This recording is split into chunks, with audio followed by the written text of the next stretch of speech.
كما يتوعلوك براتات التليفون اير تي في لومي سوني اسران كلتن سنه فرق معتن فرقان استدلوا زينا ومسانادو حيزنا لكم كريمنا لنا بيتروس منقسي ارسل زينا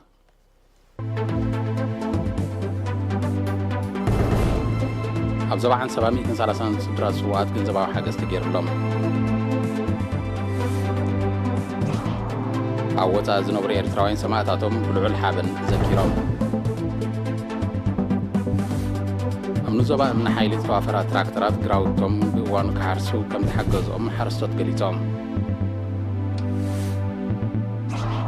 بريزيدنت قبطي بقداي ليبيا سراويت هاقوراب تتنقق كتصنح عزيزو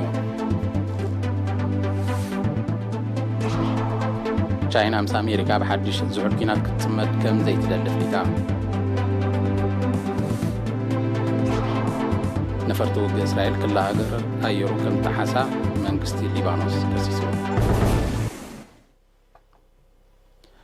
ابزبعن سبب مغنيات 10 سنه مع سماتات ايرتران 130 سدرا سواتن دك سواتن ناي 3000 ناقفا ገንዘባዊ ሓገዝ ተገይሩ እቲ 390 ናቅፋ ገንዘባዊ ሓገዝ ካብ ሰራሕተኛታት መንግስቲ መንእሰያት ሰራሕተኛታትን ሰብ ፀጋን ዝተዋፅአ እዩ ጸሓፊ ግደፍ ዘባዓን ሰባት ወረዘና ኣዶናይ ኣብ ዘስምዖ ቃል ንስድራ ስዋኣትን ደቂ ስዋኣትን ምሕጋዝን ምሕብሓብን ሓላፍነትን ዕማምን ናይ ነፍሲ ወከፍ ዜጋ ምዃን ብምብራህ ብኩሎም ኣካላት መንግስቲ ግንባራት ማሕበራት ህዝብን ሰብ ፀጋን ዝተወስደ ተበግሶ ሞጊሱ እዚ ከምዚልን ከሎ ነበርቲ ምምሕዳር ከባቢ 6 ከተማ ከረን ከም መቐፀልታ ናይቲ ዓመታዊ 20 ሰነ ተጠርኒፎም ምስ ስድራ ስዋኣት ዘሕልፎ ለማዓመት እውን 7400 ናቕፋ ገንዘባዊ ሓገዝ ከም ዘበርከቱ ወኪል ኤሪና ሓቢሩ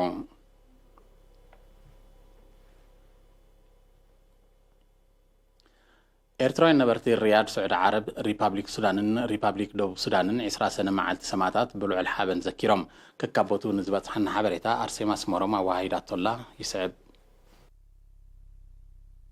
بمسرز بصحنا حبريتا اتلبدا كورونا نمكلخال بتن هاجرات زوت قطعات بزخبرا قباب زتخايدن بمحبراوي مرخبيتات زتسنين ناي زخر مدب حيالو زيغاتات اب بيتهم شمع بمولع كم تتصنبروا كفلت تخايلولام ابتي اغاطامي 10 سنه سماتاتنا زغدفلنا حدري ام تكبر كساب كندي توغايزنا نفس وكف هاجراوي نفسو زحتلان بحلنا مس سماتاتو زرخبلان مبصعو زحدسلان عزز تعلت مخانا ابز غربه مدرتات تغليصم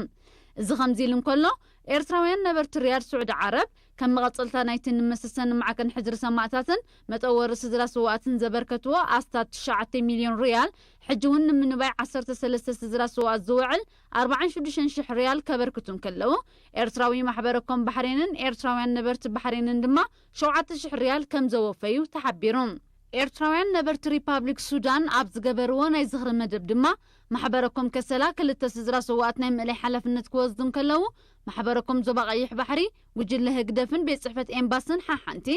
ኣብያተ ክርስቲያን ቅዱስ ሚካኤልን ኣቡነ ኣረጋውን ድማ ክልተ ስድራ ሰማዕታት ንምጥዋር ሓላፍነት ብምውሳድ $5110 ኣታዊ ክገብሩን ከለው ማዕከን ሕድሪ ሰማዕታት ንምስሳን ከዓ 10800 ጅኔ ኣበርኪቶም كوربوريشن زرعتن تريتن إيرترا أب عدتات محدار كبابي مدفع والتان وزوا من حيلي زوافرن تراكترات جراوتهم بوان خارسو عبي استوات وكم زجبرا حارستوت كليتهم نتسرح بزكاتات الزلا أب الكوربوريشن زرعتن تريتن من السي جلا ميكائيل تسفازجي أبزها بحبريتا أتي بسلسة تراكترات تجمع عمام تراكترات بموساخ أستات كل 100 هكتار كم تحرسه كليتهم حلفي بيت صحفة الرشاة أبتن وزواء أتو من كتاب طعم بوغنو محرستوت من محدار كبابي مدفع والتا جراوتهم أبي جيزيو محراسهم ربعو العلم وخان بمتكاس جراوتهم بجبوك كتاتولو تلابيون أبي زواد وابنو زوات عدك محارن زوا مأكل نو زوا باشاولن بمغنيات 10 سنة نسدرا سواتن تقوماتن جنزباون عينتاون حاجة استجيرو بز مسرت أب محدار كبابي مأكل كتما دك محرة عميز تاتو مبتعن كابسك سبت جاز توات أن جنزب أب محدار كبابي مسألون بتمسسالي استرجس جنزب نتقومات سدرا سوات مقارهم أب محدار كبابي ما يوركون نعسران حمشان تقومات سدرا سوات جنزباو حاجة كوهابن كلون خالو دمان إخلا حاجة استجيرون أتو برهت عمز تبعلو أن نتكال مكافل إخل دما حمشتا كنت على إخلي حجزون أب زوام أكل من محدار نو زوا أباشا ولدما حدا سموك تكاس ديتا دليا جباري السنة يزلقوصو حمشتا كنت باستان ناو تسريتن سدرا سواتن تقومات وغناتن تخفافيلون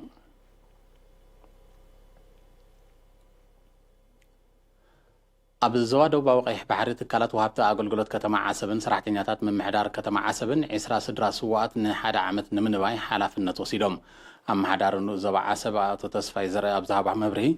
ምንባይ ስድራ ሓላፍነት ናይ ነፍሲ ወከፍ ዜጋ ምዃኑ ስለ ዝኾነ ብውልቅን ብእኩብን ዝተፈላለየ ናይ ምሕጋዝ ተበግሶታት ይውሰድ ከም ዘሎ ብምጥቃስ እዚ ነተን ስድራ ቤታት ወርሓዊ 500 ናቕፋ እናኸፈልካ ን1 ዓመት ዝጸንሐ ተበግሶ ሰራሕተኛታት ምምሕዳር ከተማን ትካላት ወሃብቲ ኣገልግሎትን ናቱ መቐጸልታ ከም ዝኾነ ገሊጹ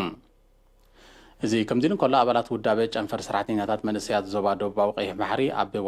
ካብ ወርሓዊ ደመወዞም ተቆሪጹ ብተመሳሳሊን 15 ስድራ ቤታት ስድራ ስዋኣት ን1 ዓመት ንምንባይ ሓላፍነት ወሲዶም ኣብ ዞባ ደቡብ ንኡስ ዞባ ሰገነይቲ ድማ ብምኽንያት 20 ሰነ መዓልቲ ሰማዕታት ኤርትራ ሰራሕተኛታት ምምሕዳርቲ ንኡስ ዞባ ዘዋፅዋ 45,000 ናቕፋ ን45 ስድራ ስዋኣት ክመቓራሕ እንከሎ ተቐማጦ ከተማ ሰገነይቲ ድማ ወገኖም ዋጋ ልዕሊ 10,000 ናቕፋ 5 ኩንታል ዘርኢ ስርናይ ን58 ሓረስቶት ስድራ ስዋኣት ኣከፋፊሎም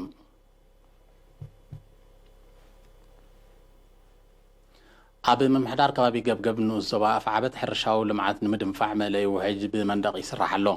እቲ ካብ መወዳእታ ዝሓለፈ ወርሒ ግንቦት ጀሚሩ ብወፈራ ህዝብን ሰራዊትን ዝሰላሰል ዘሎ ብማሽነሪ ዝተደገፈ ስራሕ ምስ ተዛዘመ ኣስታት 900 ሄክታር ከልምዕ ትፅቢት ይግበረሉ ነቲ ስራሕ ዝመርሕ ዘሎ ኢንጂነር ፀሃየ ቀለታ ኣብ ዝሃቦ ሓበሬታ ሳላ ኣድማዒ ኣበርክቶ ኣሃዱታት ሓይልታት ምክልኻል ኤርትራ እቲ ስራሕ ብፅቡቅ ይቕፅል ከም ዘሎን ኣብቲ ዝተመደበሉ ግዜ ከም ዝዛዘምን ገሊጹ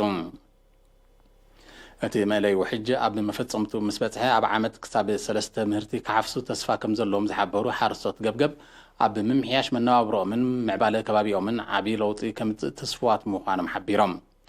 ኣመሓዳር ንኡስ ዞባ ኣፍዓበት ኣቶ ኣሕመድ መሓመድ ኑር ረጅብ ብጊድኡ ሓረስቶት ተጠቀምቲ ዝናብ ክራማት ክኾኑ ምእንቲ እቲ ስራሕ ብዝቐልጠፈ ክውዳእ ይስራሕ ከም ዘሎ ኣብሪሁ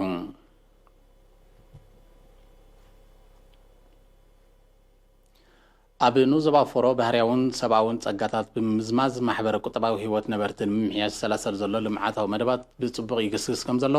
ኣመሓዳሪ ንኡስ ዞባ ኣቶ ዑስማን ዓረፋ ገሊጹ ነይሪና ኣብ ዝሃቦ ሓበሬታ ኣቶ ዑስማን ነቲ ኣብ ንኡስ ዞባ ሰንጢቖም ዝሓልፉ ዓበይቲ ሩባታት ኣብ ረብሓ ህዝቢ ንምውዓል ዘድሊ ትሕተ ቅርጻዊ ንጥፈታት ይዋደድ ከም ዘሎ ብምጥቃስ ሓረስቶት ምስቲ ከባቢ ዝሳነ ኣሕምልትን ፍረታትን ብምልማዕ ድሮ ምህርቶም ኣብ ምምላእ ጠለባት ዕዳጋታት ፎሮን ባፅዕን ኣበርክቶ ይገብር ከም ዘሎ ኣብሪሁ ነቲ ዝወፀ መደባት ሕርሻዊ ልምዓት ንምዕዋት 260 ሜትሮ ንውሓትን 1 ሜትሮ ብራኸ ዘለዎ ምእለይ ውሕጅን ተሰሪሑ ንኣገልግሎት ቅርብ ኮይኑ ከም ዘሎ ብምሕባር ድማ ክሳብ 20 ሄክታር ከልምዕ ትፅቢት ከም ዝግበረሉ ፍሊጡ ኣቶ ዑስማን ዓረፋ ንኣገልግሎት ትምህርቲ ብዝምልከት ኣብ ዝሃቦ ሓበሬታ ብምትሕባር ሚኒስትሪ ትምህርቲ ሓይልታት ምክልኻልን ኮምን ኣብ ዑመር ቃብረ ደናንሮን ኡምለን ዝነበረ መምሃሪ ዳሳት ንምትካእ ዝተሃንፃ ኣብያተ ትምህርቲ መንበሪ መምህራንን ምንጪ ጽሩይ ዝተማይን ዘውሓሳ ብምዃንን እቲ ዝነበረ ጸገም ከም ተፈትሐን ንምጥርናፍ ህዝቢ ዝምስገን ኣስተዋጽኦ ከም ዘለዎን ኣብሪሁ ጸገም ዝተማይ ናይቲ ኣብ መስመር ረብረብያ ደምሒናን ዝነበር ህዝቢ ንምፍታሕ ጻዕሪ ይካየድ ከም ዘሎ ብምጥቃስ ድማ ኣብ ዑመር ቃብረ ኦምለን ደናሎን ዝተሰርሐ ትሕተ ባይታዊ ባስካታትን ራህያታትን ኣካል ናይቲ ዕማም ከም ዝኾነ ገሊጹ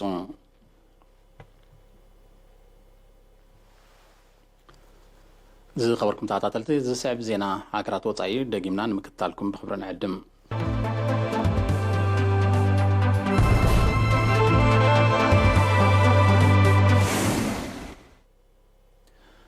ፕሬዚደንት ግብፂ ዓብደልፈታሕ አልሲሲ ኣብ ሊብያ ተፈጢሩ ዘሎ ወተሃደራዊ ቅልውላው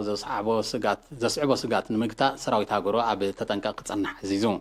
ፕሬዚደንት አልሲሲ ነዚ ትእዛዝ ዘመሓላለፈ ብቱርኪ ዝድገፍ ሰራዊት መንግስቲ ሊብያ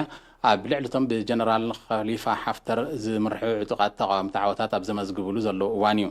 እቲ ኣብ ሊብያ ዝካየድ ዘሎ ውግእ ንጸጥታ ግብፂ ዘስግእ ምዃኑ ዝጠቐሰ ፕሬዚደንት አልፈታሕ አልሲሲ ኣድላይ ምዝኸውን ሃገሩን ወተሃደራዊ ምትእታው ክትገብር ከም ትኽእል ኣሚቱሎ ንመግለፂ ፕሬዚደንት ዓብደልፈታሕ አልሲሲ ዝኾነነ መንግስቲ ሊብያ ካብ ምዋጅ ኩናት ፈልዩ ከም ዘይርኢ ኣፍሊጡ እዚ ሓድሽ ወተሃደራዊ ምዕባለታት ነቲ ኣስታት 10 ዓመታት ኣቐፂሩ ዘሎ ቅልውላው ሊብያ መሊሱ ከጋድዶ ከም ዝኽእል ናይ ቀረባ ተዓዘብቲ ይጠቕሱ ኣብ ሊብያ ዝግበር ግዳማዊ ወተሃደራዊ ምትእትታው ቀንዲ ጠንቂ ናይቲ ቅልውላው ምዃኑ ወተሃደራውያን ተንተንቲ ይገልጹ ነቲ ኩነታት ብሰላም ንምዕራፍ ዝካየድ ዝጸንሐ ዞባውን ኣህጉራውን ጻዕርታት ዛጊት ዝጥቀስ ውፅኢት ኣይተረኽቦን ዘሎ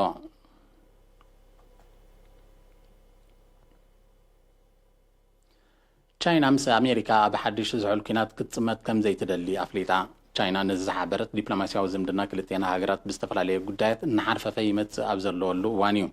ነቲ ተፈጢሩ ዘሎ ክልታዊ ዘይምቅዳው ብዘተ ክትፈትሖ ከም ትደሊ ዝገለጸት ቻይና ኣሜሪካ ተመሳሳሊ ድልውነት ክህልዋ ፀዊዓ ካብ ዝሓለፈ ክልተ ዓመታት ኣብ ንግዳዊ ዘይምቅዳው ዝርከባ ኣሜሪካን ቻይናን ኣብዚ ዓመት እዚ ብጉዳይ ኮሮና ቫይረስ ከምኡን ጉዳይ ሆንግ ኮንግን ተፈሓፊሐን ምህላውን ጸብጻባት የረዱ መበቆል ኮሮና ቫይረስ ኣብ ቻይና ምዃኑ እትኸስስ ኣሜሪካ ቻይና ብዛዕባ እቲ ለበዳ ቁልጡፍ ሓበሬታ ካብ ምሃብ ከም ተቆጠበት እያ ትወቅስ እቲ ወቀሳ ፖለቲካዊ ኣጀንዳ ከም ዘለዎ ዝገለጸት ቻይና ግን ኣሉታዊ ምላሽ ክትህበሉ ጸኒሓላ እዚ ከምዚ ኢሉ እንከሎ ቻይና ኣብ ርእሰ ምምሕዳር ሆንግ ኮንግ ሓድሽ ጸጥታዊ ሕጊ ከም ተقوم ድሕሪ ምግላጻ ኣሜሪካ መልሰ ግብሪ ክትህበሉ ከም እትኽእል ተጠንቅቃላ በዚ ድማ ዘይምቅዳው ክልቴን ብቁጠባ ዝበልጸጋ ሃገራት ካልእ ኣንፈት ከይሕዝ ተንተንቲ ፖለቲካ ስጋቶም ይገልጹ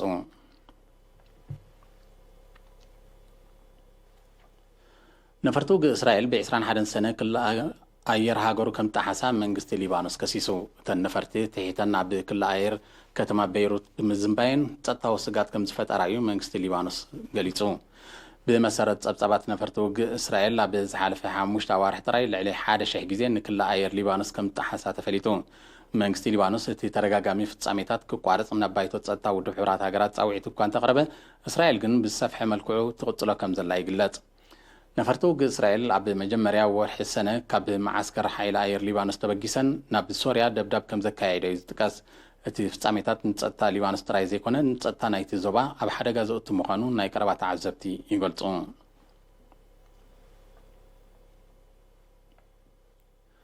እስፓኛ ብሰንኪ ለበዳ ኮሮና ቫይረስ ንልዕሊ 3 ኣዋርሕ ኣጽያቶ ንጸንሐት ምስ ኣባል ሃገራት ኤውሮጳዊ ሕብረት ዘራኽብ ዶብ ካብ ትማሊ 21 ሰነ ከፊታቶ ነቲ ለበዳ ብተዛማዲ ከም ተቆጻጸረቶ ትገልጽ እስፓኛ ተዳኺሙ ዘሎ ቁጠባ ንምብርባር ነቲ ዶብ ናይ ምኽፋት ስጉምቲ ከም ዝወሰደት ኣፍሊጣ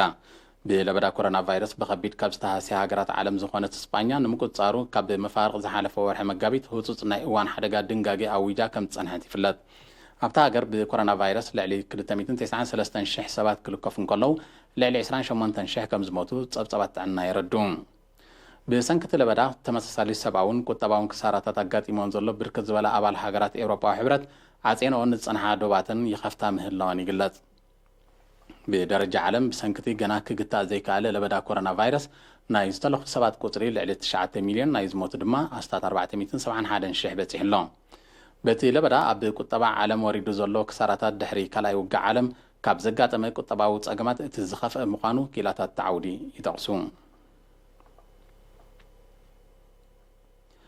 أب كتما ريدينغ بريطانيا بستفاد سممت كعتي السهلات بوحدو 3 سبات كم تقتلوا مع كنازينا نمجلس البوليس بمتكاسك عليهن بتي شبراو مخانس تقلت سمت كعتي 3 كم زقسلو في عبريتها بتوسخ رديوم نايت متكعت حلف الناس وسد أكل زاجيت كم زي اللي زقلت سمز بريطانيا ودي 25 عام التورتور نبار نايتها كتما بتحتك أيدياتي كم زل حبيرم بريطانيا شبراو متكعت كايد زي نايف لما كم زي كونز تقصد سبات بسانكو 70 تطاون كسارات كم زور ديردون أب كلتشن 10 شوعتن أب كتما مانشستر بستقايد شبراو متكعتي 20 كلتن سبات كم تقتلوا يذكر تمالي 21 سنة نجوا إيرترا أب تركوا سفيح كفالة أهجر أفريقيا إسيان كلبيتا وجردت صحي تقسيتو التي جغرافيا وكستت أب جل كفالة أوروبا أستراليا سلام وكيانوسن هندا وكيانوسن كم تراعيون تجليتون التي بحريا وكستت بقطع ترى إيرترا كاب شدشن 40 دقائق كم زغت على تفليتون جردت صحي ورحي أب مونغو صحين مدرن بمئتاو نجرا برهان صحين نب مريت كي حلفو كتعقتون كلا زغست تريايو أب كلتشن 20 كلتا جزء جردت صحي كخصت مقانو زحبرو كيلاتات اتي كلاي أب مفارق زمت ورحي تحساس كجات مقانو يقلصون